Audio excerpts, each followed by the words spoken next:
love, preach one love. So, my cannabis congregation. Oh, I got some of my favorite family up here. Who should I call on first? Sister Andrea, please come up and testify.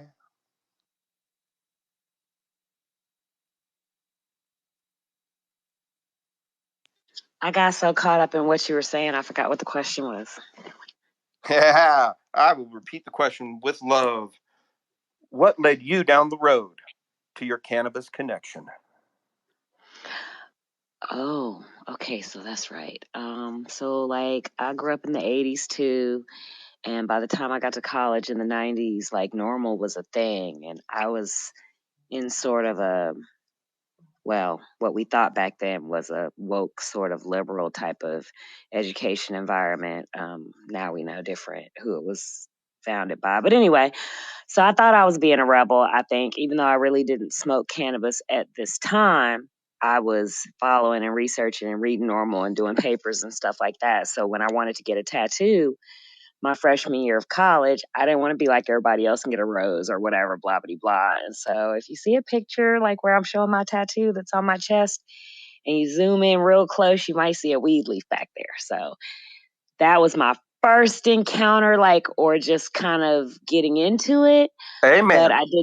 I didn't actually smoke until like my third year in college, which was when I left college, was when the laws changed about financial aid. And I walked in the house with all my friends and was like, hey, let me hit that. And I've been a fan ever since. And Years of because the this is 90s.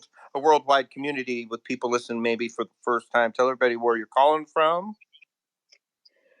I'm in Virginia and And what happy. stigmas did you have to overcome to get your cannabis connection and to go, just to help you overall there?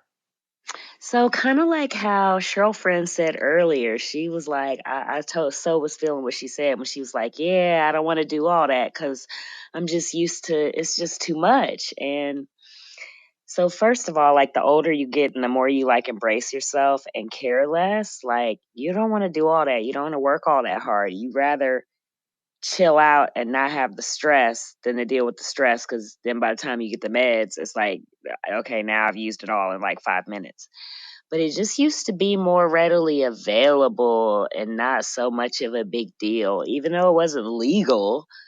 I mean, like literally when I say I walked in the house that day when I found out financial aid was changing, I didn't I didn't like freak out and panic and oh, what am I gonna do? Because stuff's just never been that serious to me. But I was overwhelmed and sad. I mean, any kind of for an autistic person, any kind of change of plans or shift can throw you off if you don't deal with yourself on that because we don't like change. That's how we get comfortable and normalize in society is by having schedules and systems and we know what to expect and we know how to play the game.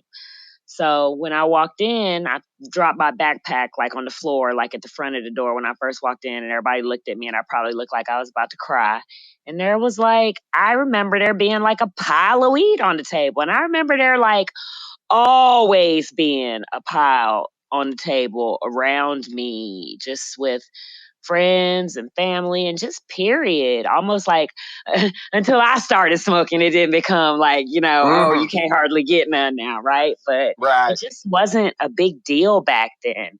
And then it was like by the time I went to college and didn't finish college and went to the army and got out of the army, and like maybe a few more years, then it was like, okay, I need to deal with these other issues now that I have from being in the army, and I'm not going to take all these drugs they trying to give me. So let me go smoke. And it just was like it's just hell in hot water now to try to meet up with someone, and they say they're coming and they don't come, and God bless them because they might be in jail. You don't want to call too many times in case they are. It's just so much now, and it didn't really used to be like Amen. Testifying. Ugh. Yeah. No. Just ridiculous. And so everyone listening around the world, and you're like, oh yeah, America's got a freedom. No, it ain't. It ain't freedom. We do not have freedom. We do not have independence that we need for cannabis, let alone all the other issues. But yeah, brother Damien, I see you. Oh, please come up and testify. What brought you down the road to your cannabis connection?